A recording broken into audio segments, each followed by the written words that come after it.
Mungkin saja telah diusut-usut ketemu bahwa ada tokoh-tokoh penting di atas yang terlibat dan akan menimbulkan katakanlah kegaduhan.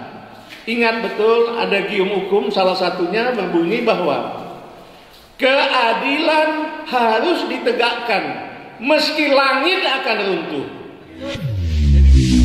Kita sambut Jenderal TNI Purnawirawan Fakhrul Razi.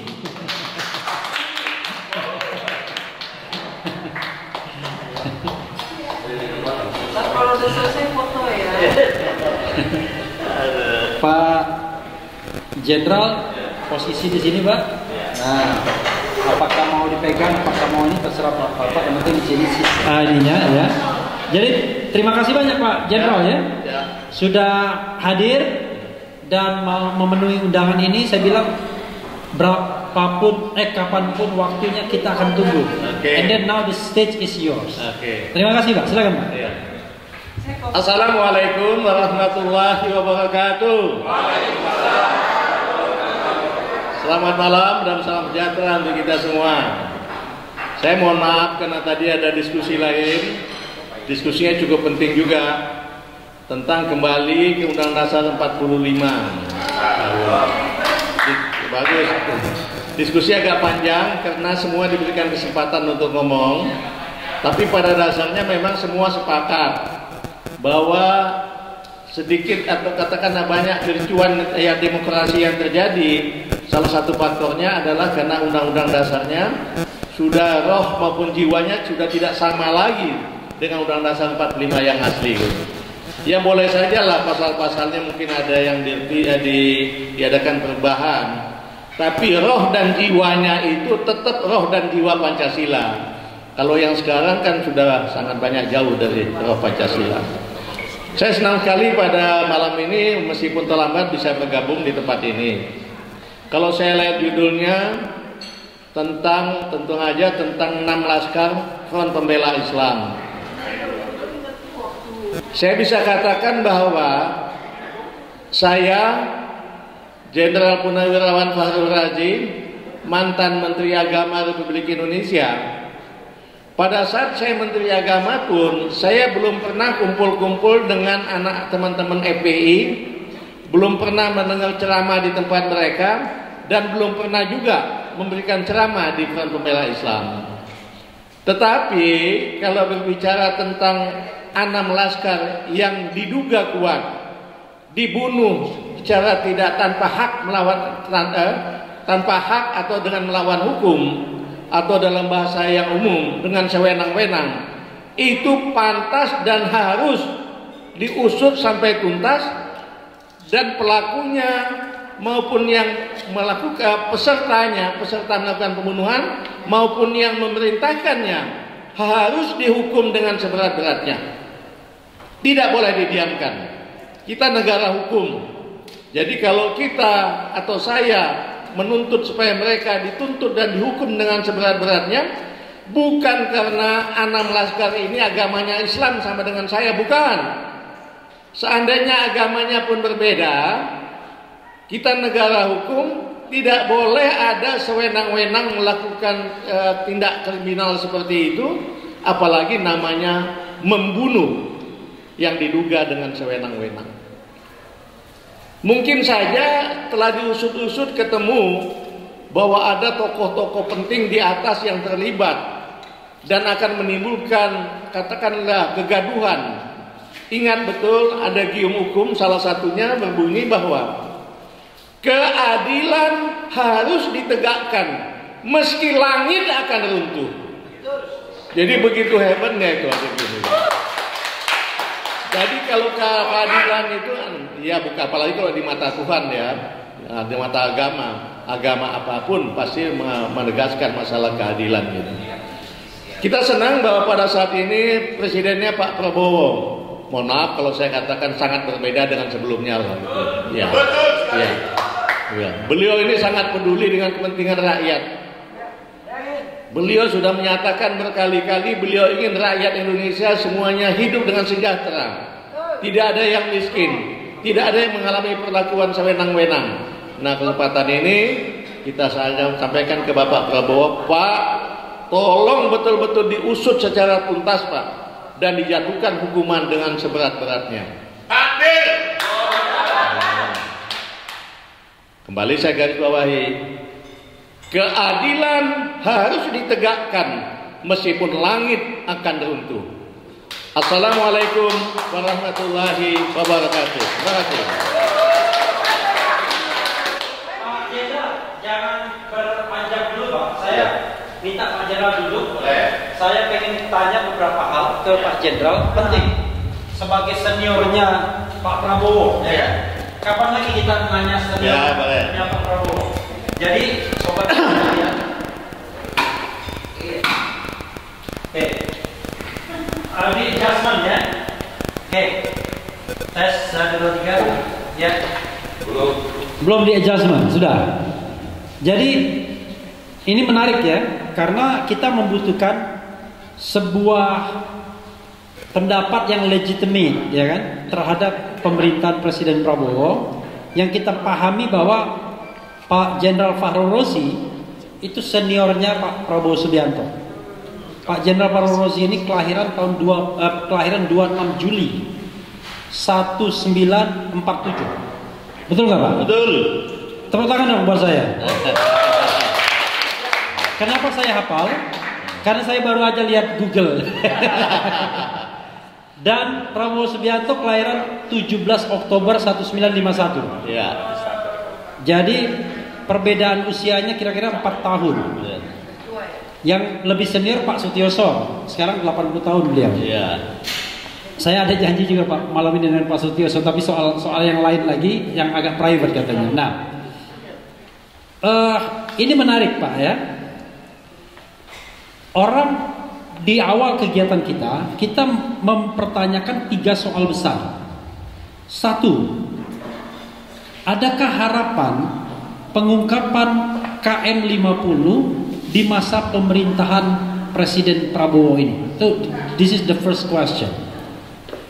Yang kedua adalah, adakah pengaruh hubungan antara Prabowo Subianto sebagai presiden dengan Habib Rizik Syihab sebagai pemimpin atau imam besar dari Front Pembela Islam dulunya dan sekarang Front Persaudaraan Islam serta kelompok lainnya, GNPF Ulama, dan ada juga kelompok Persaudaraan Alumni 212. Yang ketiga, Bapak langsung jawab, adakah pengaruhnya hubungan antara Prabowo dengan Mulyono, Jokowi maksudnya.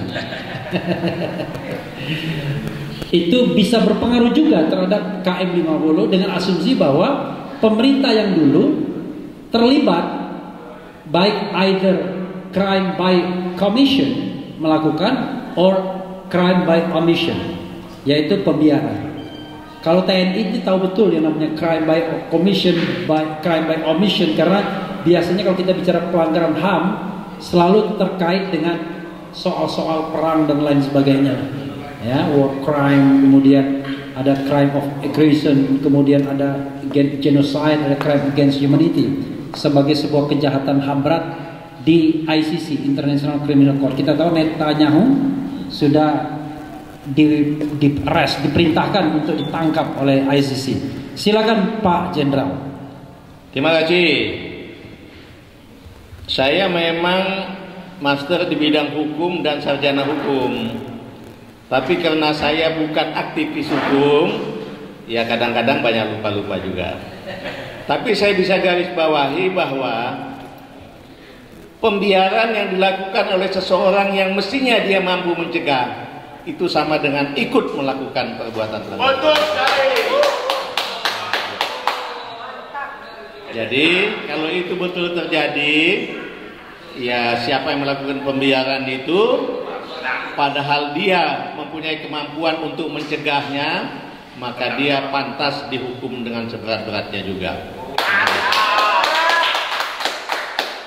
Kemudian apakah bisa kita menaruh harapan kepada Bapak Prabowo untuk membenahi bangsa ini ke depan? Saya bilang sangat bisa. Karena yang lalu pernah saya sampaikan bagaimana kekhasan Pak Prabowo ini. Dia bangga sekali dalam masuk suatu kesatuan, dia membenahi kesatuan itu dengan sebaik-baiknya. Saya contohkan, pernah yang lalu saya sampaikan, misalnya pada saat janjian Kopassus, misalnya betul-betul satuan ini dilantik dan dilengkapinya dengan sangat baik, gitu, tanpa mengecilkan komandan-komandan sebelumnya. Ya kalau janjian Kopassus kan pasti orang pilihan ya, tapi jadi tanpa mengecilkan beliau-beliau itu, saya bisa katakan bahwa setiap ulang tahun Kopassus kan selalu disebut setiap ulang tahun kesatuan manapun ya, siapa komandan pertama, komandan kedua, komandan dan sebagainya, tanpa mengecilkan komandan-komandan danjen-danjen yang lain. Pada saat disebut namanya biasa-biasa aja, tapi pada saat disebut danjen kesekian, Mayor Jenderal TNI Prabowo Subianto, wah gegap gempita anggotanya menyambut itu, menunjukkan betul-betul dia meninggalkan kesan-kesan yang baik di kesatuan. Bukan hanya di Kopassus saja, pada saat dia Komandan Batalion Lintas Udara 328, kebetulan saya atasan langsungnya juga begitu, dia bina dengan bagus, dia lengkapi dengan sangat baik.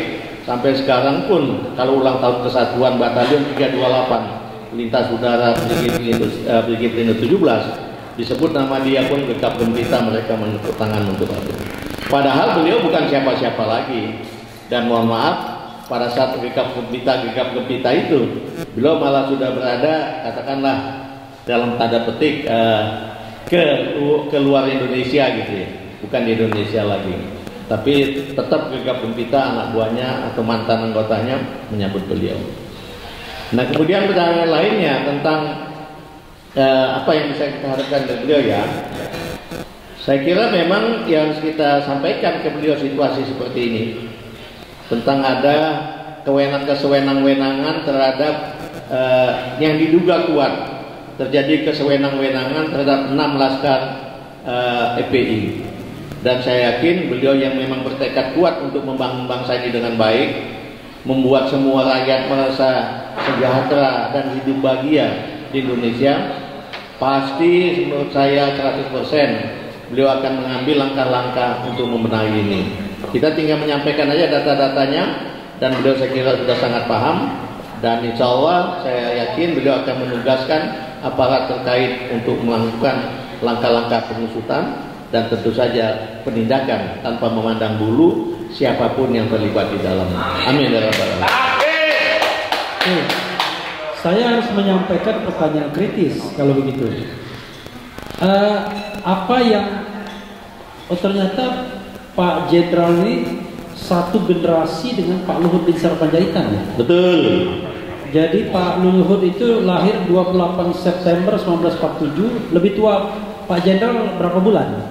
Ya mungkin lebih kemudian tua saya. Sama Pak Wiranto lebih senior lagi. Lebih senior, Pak Wiranto lebih senior. Tapi 47 juga dia, 47 awal ya? Iya, kalau beliau kan masih AMN ya. Oke. AMN 3 tahun, kami AKABRI udah 4 tahun. Oke.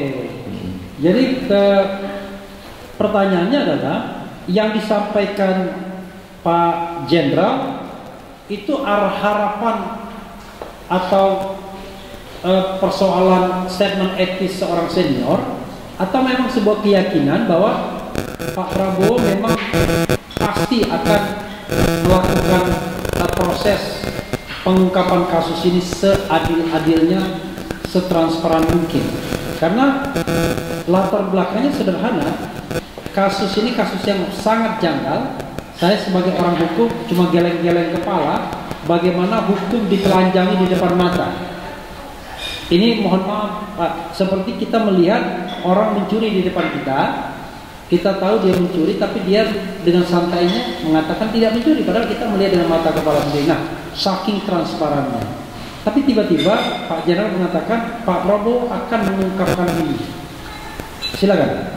Ya, sebagaimana saya katakan tadi, beliau betul-betul punya tekad untuk menjadi presiden yang sesungguhnya buat bangsa Indonesia ini. Beliau diberikan kepercayaan, ya mohon maaf beliau sudah gagal 3 kali jadi presiden. Saya kira beliau ingin harus menunjukkan dan ingin menunjukkan kepada rakyat Indonesia bahwa saya ini Prabowo betul-betul 3 kali ingin jadi ikut kompetisi untuk jadi wakil presiden sebelumnya dan jadi calon presiden, betul-betul untuk membenahi bangsa ini. agar menjadi bangsa Indonesia yang baik sebagaimana yang dicita-citakan oleh pendiri bangsa ini. Kedua, saya memang dalam kapasitas dua-duanya, baik sebagai pernah menjadi atasannya, pernah menjadi temannya yang sama-sama pendidikan sekolah. Saya pernah sampaikan bahwa kami pernah bersama bertiga mengikuti pendidikan jangka pendek intelijen di Hawaii. Saya pimpinannya, beliau salah satu yang sama-sama dengan saya. Bahasa Inggris saya tidak sebaik Prabowo pasti. Beliau sangat membantu saya dalam melakukan kepemimpinan saya pada saat kami mengikuti pendidikan pendek intelijen di Hawaii, Amerika. Satunya lagi siapa bertiga ini? Ada satu lagi ya dari Kopassus juga, tapi udah meninggal, saya tidak ingin sebut namanya. Oke. Meninggal sekarang. Jadi betul-betul kami sama-sama, saya paham beliau sebagai atasan dan sebagai yang pernah menjadi atasannya di dalam kepemimpinan. Dan dalam pergaulan pun saya paham sekali tentang Prabowo ini. Ya, tiap orang pernah melakukan kesalahan, dan kesalahan itu pun pada saat disampaikan ke kami karena cintanya kepada Indonesia, yang dia anggap bahwa itu yang dia lakukan betul-betul bisa membuat Indonesia jadi lebih baik meskipun itu salah, dan itu telah dilakukan, diberikan hukuman yang sepantasnya buat dia. Jadi kalau saya yakin sebagai atasan dan sebagai yang pernah menjadi atasannya dalam kepemimpinan di TNI, dia akan melakukan hal yang terbaik untuk membangun bangsa ini ke depan. Terima kasih. Itu pernah nggak direct satu batalion atau satu institusi? Kalau sama Pak Luhut kan memang dia Kopassus ya, Pak Luhut ketuanya, dia wakilnya dalam divisi apa gitu lah, Gultor atau apa nggak ngerti, saya lupa saya. Iya.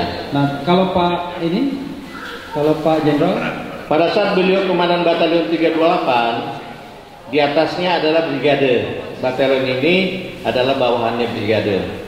Saya wakil komandan brigade pada saat itu.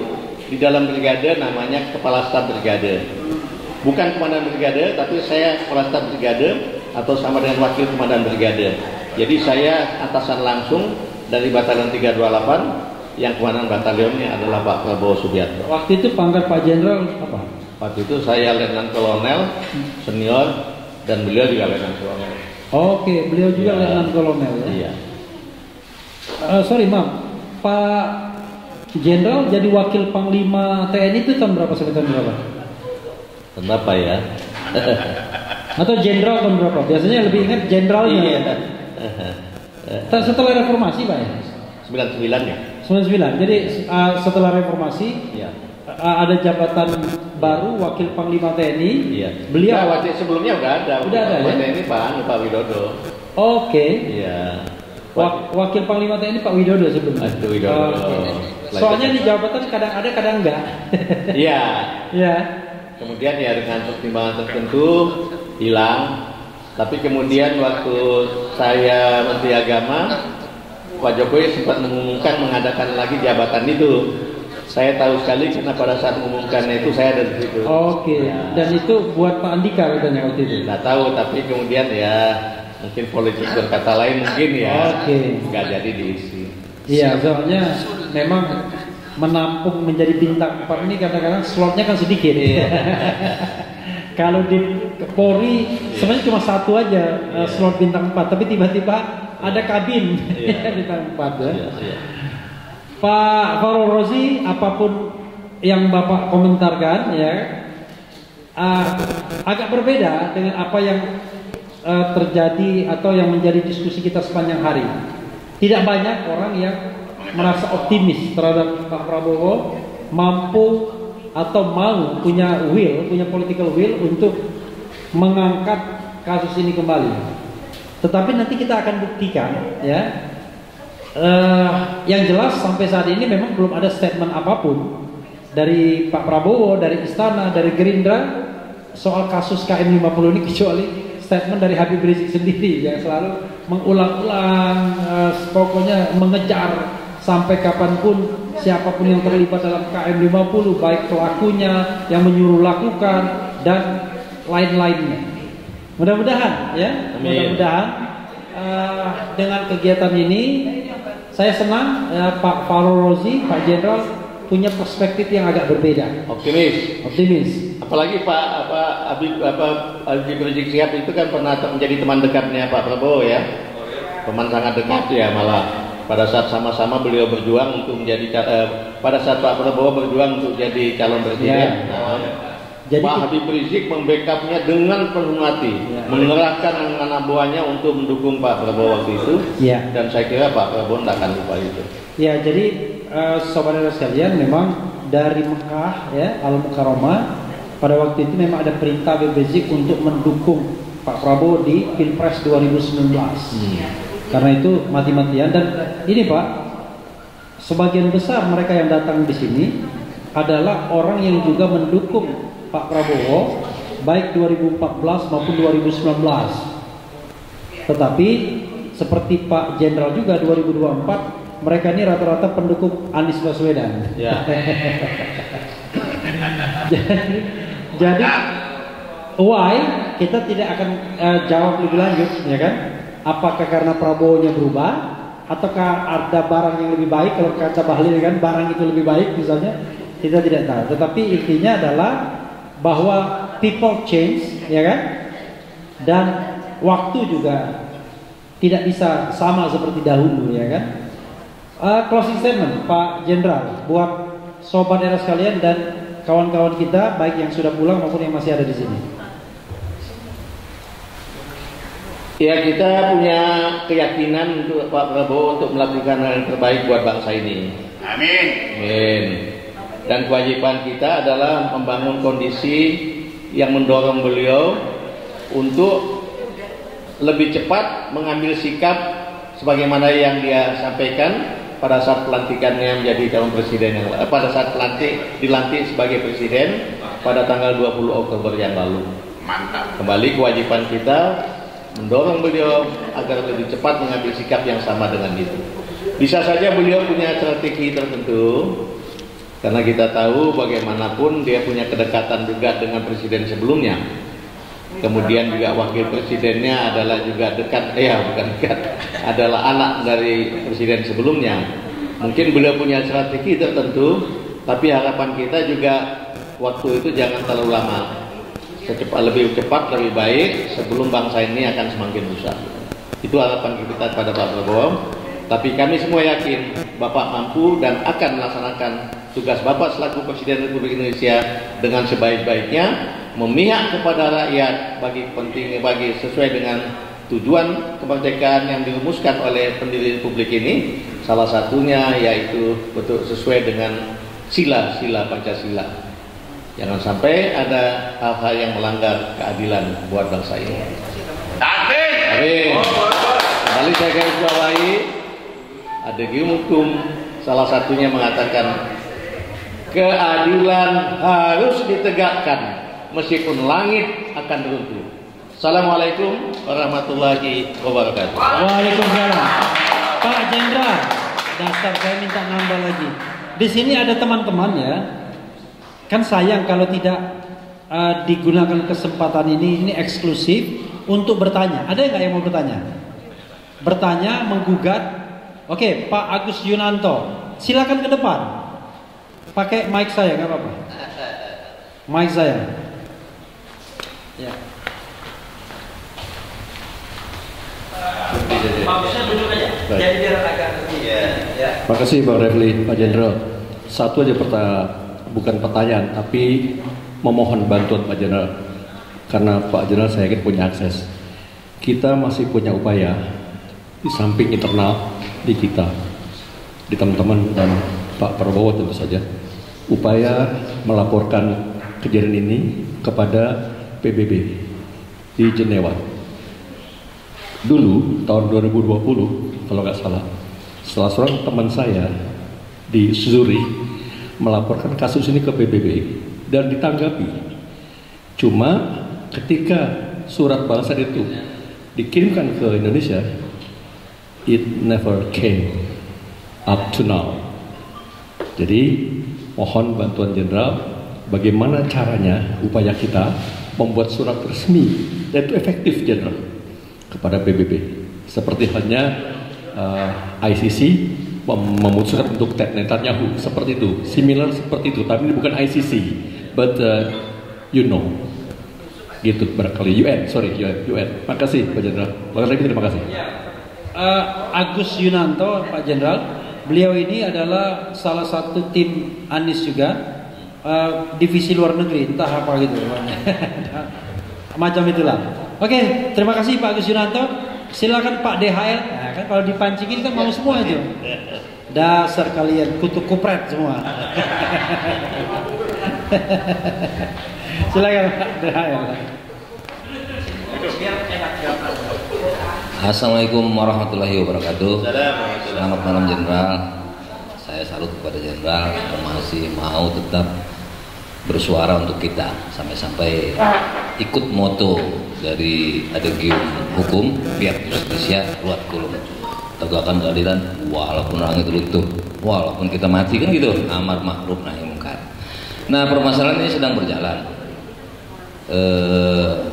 Imam kami atau umat lintas sara menginginkan agar Prabowo mendorong yang istilah tadi siang, tinggal memerintahkan Jaksa Agung atau Kapolri mengusut kembali, sehingga kita juga punya waktu. Artinya bukan mendikte, tapi itu memang hak warga negara Indonesia, setiap masyarakat yang menginginkan keadilan itu ditegakkan. Bahwa permintaan umumnya bangsa ini adalah perintahkan untuk mengungkit ini kembali. Nah, pertanyaan saya adalah, apabila tidak batas waktu tertentu, ada yang minta 100 hari, ada yang minta 200 hari, ada yang 1 tahun, entah berapa batasnya nanti, alhasil kita bertolak belakang kembali karena ternyata nggak mau. Apakah kami ini semua akan ditangkap lagi seperti zaman-zaman Jokowi itu? Nah, apa pandangan Jenderal? Apakah berulah karena pengaruh Jokowi ataupun memang etos dari beliau sendiri? Kira-kira apa pendapat Jenderal? Itu yang kami tanyakan. Intinya adalah ya, bagaimana kalau Prabowo tidak melakukan proses pengungkapan kasus ini sampai batas waktu yang kita pikirkan rasional. Sudah 4 tahun misalnya, enggak juga. Ibu-ibu, mumpung ada Pak Jenderal, Bu Yulia silakan, Dr. Julia. Jadi ibu-ibu bayangkan Pak Jenderal 40 tahun yang lalu ya, gagahnya minta ampun nih. Terutama alisnya ini yang paling terkenal ya. Oke, silakan Dr. Julia. Assalamualaikum warahmatullahi wabarakatuh. Pak Jenderal Fahru Rozi yang saya hormati, yang kami hormati semua. Tadi sudah dikatakan oleh Bapak bagaimana sebetulnya Pak Prabowo secara pribadi sebetulnya bisa kita harapkan banyak. Tapi seperti yang dikatakan oleh Pak Refki Harun juga, beliau dalam keadaan dilematis. Sekarang sebagai rakyat saya berhak untuk bicara dengan menggunakan nama ya Pak ya, bahwa tadi dikatakan semua orang tahu bahwa Habib Rizik mengatakan kabinet ini sorry tadi bukan kata saya, ada anyirnya katanya gitu ya, sorry anyir, bau anyir. Dan dengan memohon maaf kepada yang mungkin terkait karena dikatakan Pak Habib Rizik itu mengatakan bahwa dalam apa yang dari Pak Riza Fadilah kata-kata mengungkap kondisi yang beliau tahu, bahwa dalam hal ini Pak Dudung, Jenderal Dudung, saya sebut nama mohon maaf, Jenderal Dudung, Jenderal BG, ya kan, bahwa BIN dan Pangdam pada saat itu menjadi salah satu yang terlibat menurut, dan bukan saja menurut Habib Rizik, saya juga percaya itu ya Pak ya, walaupun saya tahu bahwa saya bukan kenal, saya tahu Pak BG ya, suami saya maksudnya pasien, pokoknya suami saya tahu, kita nggak kenal dekat akhir, tapi kami tahu, jadi kami juga nggak ada niat jelek, cuman itu fakta, kita ngomongin fakta nih Pak, kita secara realistis kita tahu bahwa bagaimana tidak mudahnya posisi Pak Prabowo yang walaupun niatnya baik. Dan saya yakin bahwa Jenderal Dudung dan Jenderal BG itu adalah titipan Pak Jokowi, Presiden kita, yang dikatakan oleh Pak Habib Rizik, Habib Rizik. Justru mohon maaf nih Bapak ya, saya bicara sama Bapak nggak apa ya, saya curhat nih kepada Bapak ya Pak ya. Saya menghormati posisi Bapak juga sebagai jenderal, tapi biarkan saya rakyat mencurahkan bahwa Bapak tidak mau berkomentar juga tidak apa-apa ya Pak ya. Saya hanya ingin menyampaikan bagaimana tidak mudahnya kondisi kita untuk memperjuangkan KM50 karena ada titipan Pak Jokowi yang dianggap oleh Pak Habib Rizik. Pak Jokowi adalah otaknya, dia kata bilang. Tapi saya pernah dengar memang hajar saja, kejar saja. Kalau perlu ada aturan didor aja. Jadi kita terkaget-kaget kok presiden ngomong begitu, gitu ya Pak ya. Jadi kalau misalnya Habib Rizik mengatakan bahwa ini nggak mungkin nggak diketahui oleh presiden, dan presiden mungkin pada saat mengadakan jumpa pers juga mengatakan bahwa enggak kok polisi udah benar. Padahal udah jelas-jelas itu ada pelanggaran HAM berat, saya kebetulan dokter ya Pak ya. Bahwa itu udah jelas pelanggaran HAM berat gitu. Apalagi maksudnya awam aja tahu semuanya. Nah, jadi ada beberapa hal yang memang Pak Presiden di sini berperan penting. Dan tadi dikatakan oleh Bapak Jenderal Sunarko, kalau misalnya tinggal aja Pak Prabowo bilang buka atau selesaikan, itu akan bisa selesai dengan mudah. Nah, tetapi misalnya contohnya Malaysia ya Pak ya. Malaysia tuh Mahathir tuh berani, PM Mahathir, karena beliau ini utangnya bukan kesalahan negara, kita tangkap, lalu kita nggak mau bayar hutang. Itu memang presidennya langsung, ya. Nah, saya tidak tahu posisi Pak Prabowo seberapa jauh dalam kondisi yang berat seperti ini. Nah, karena saya melihat ada niat baik di Pak Prabowo, sebetulnya saya ingin membantu Pak Prabowo. Ada beberapa alternatif Bapak. Ya, saya yakin betapa sakitnya keluarga dan Pak Habib Rizik dengan kematian secara biadab itu. Jadi mereka ingin menegakkan menegakkan keadilan sampai kapanpun, katanya begitu. Hanya saya juga realistis mengatakan bahwa kondisinya berat sekali karena semua diselesaikan secara politik oleh mereka, sehingga kita kesana nggak nembus ke sini, nggak nembus ke situ, tapi kita tetap berjuang. Kita bilang begitu karena kondisinya sudah sangat berat. Cuman kalau kita beramar ma'ruf nahi munkar ya nggak bisa katakan benar adalah benar, salah adalah salah. Jadi walaupun keadaannya berat seperti itu, namun kita tetap berusaha terus. Hanya bagaimana? Ada salah satu alternatif, ya. Nggak enak didengarnya sama Pak Habib, saya dengan keluarga Habib Rizik saya cukup dekat, bahwa Pak Habib akan terus mengejar. Keluarga juga berharap begitu.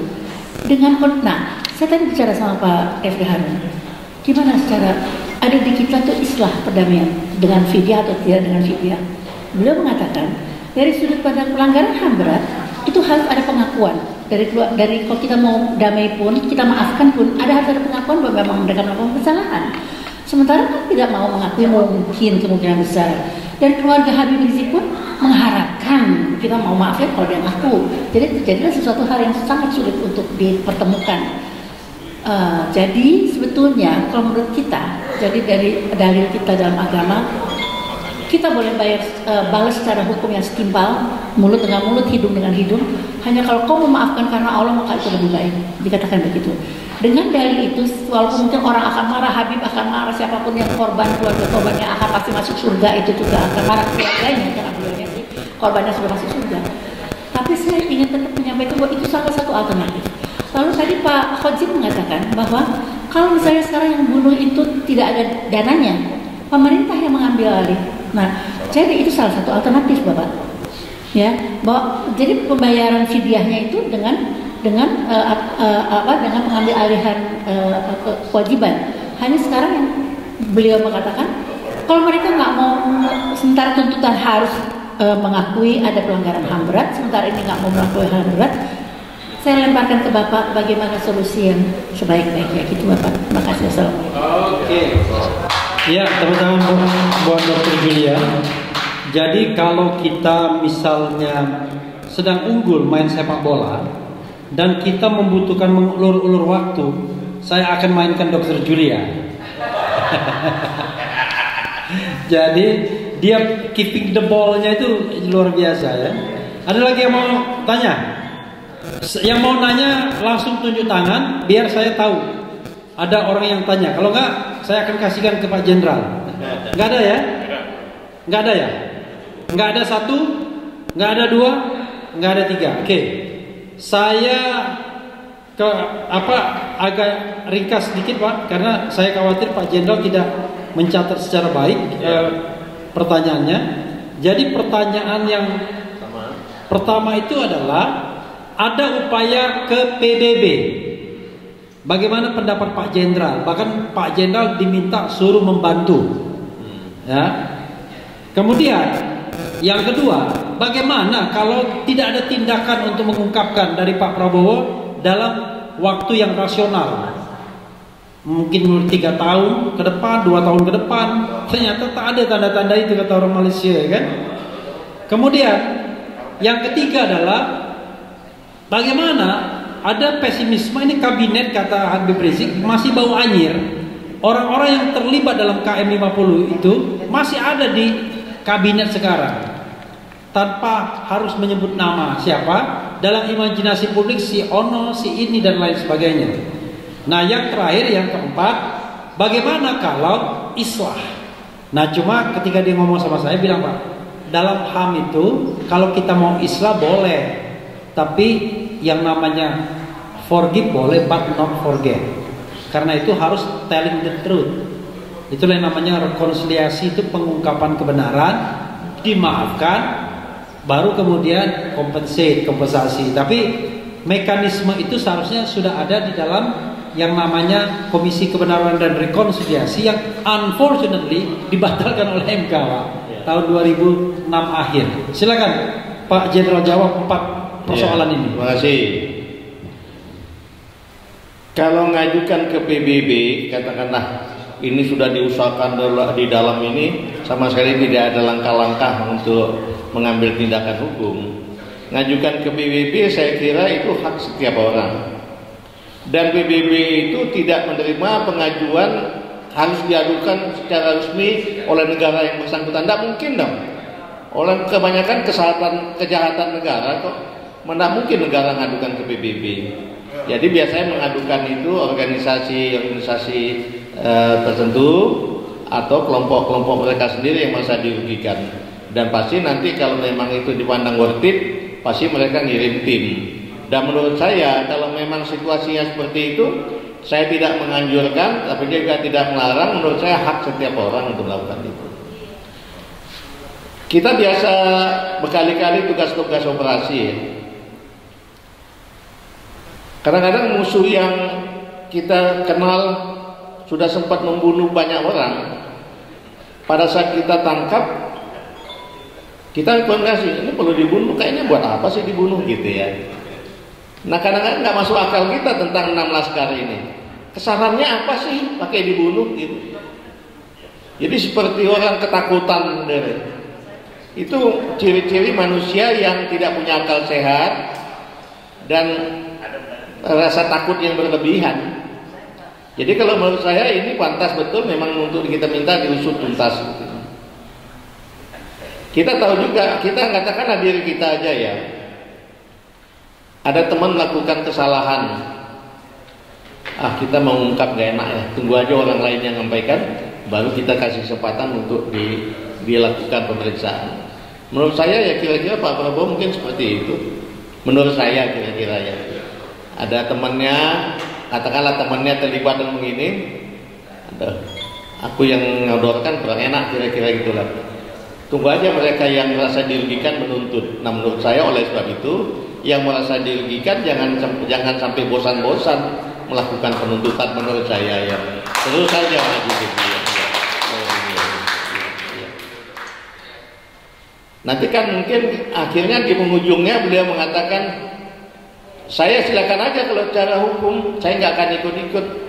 Menurut hukum, menurut konstitusi juga itu di luar kewenangan presiden. Presiden nanti pada amnesti, abolisi dan lain sebagainya itu bukan ikut campur masalah hukum.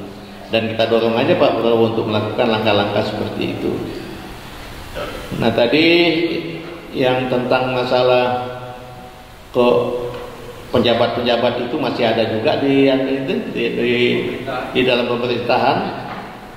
Ya kita kembali, beliau katakanlah kita duga gitu ya, punya hutang budi dengan sesuai dengan kelompok tertentu mungkin sebelumnya atau dengan pejabat sebelumnya, mungkin sampai dalam batas-batas tertentu dia kasih toleransi, mungkin bisa saja seperti itu. Kita kan nggak tahu apa yang ada dalam hati beliau, tapi memang kita minta Pak toleransinya lama-lama Pak, segera aja diambil langkah-langkah yang tegas karena Bapak Presiden. Ya. Kita semua ada yang pemilih beliau, ada yang bukan pemilih. Tapi kalau beliau sudah jadi presiden, pasti kan kami semua akan mendukung Bapak. Oleh sebab itu Bapak jangan ragu untuk melakukan langkah-langkah. Itu yang kita dorong kepada beliau ya. Itu yang bolak-balik kita diskusikan di sini. Apa langkah yang perlu kita lakukan, di luar ini adalah mendorong Bapak Prabowo untuk segera mengambil langkah-langkah yang signifikan tanpa nunggu waktu lama, merealisasi isi pidato beliau yang beliau sampaikan pada saat pelantikan yang lalu tanggal 20 Oktober 2024. Gitu ya Pak. Oke ya. Jadi Pak Jenderal masih yakin ya? Yakin. Jadi saya cuma untuk terakhir saya membacakan satu saja komentar dari sobat era sekalian di sini. Dia nulis begini. Kutanya malam, dapatkah kau lihatnya perbedaan yang tak terungkapkan, tapi mengapa kau tak berubah? Ada apa?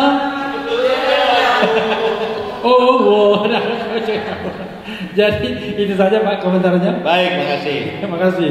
Ya, saudara sekalian, lagu dari Peter Pan itu ya. Apa judulnya ya? Ada apa denganmu? Itu menggambarkan pertanyaan masyarakat yang punya ekspektasi tinggi terhadap pemerintahan sekarang.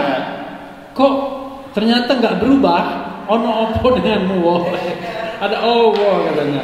Tetapi Pak Jenderal yakin ini hanya siasat, ya kan? Untuk kemudian nanti pada waktu tertentu yang rasional semua akan diungkapkan sebaik-baiknya dan seadilnya. Hopefully, insya Allah ya. Amin ya rabbal alamin. Amin ya rabbal alamin. Wassalamualaikum warahmatullahi wabarakatuh. This is the time untuk foto-foto.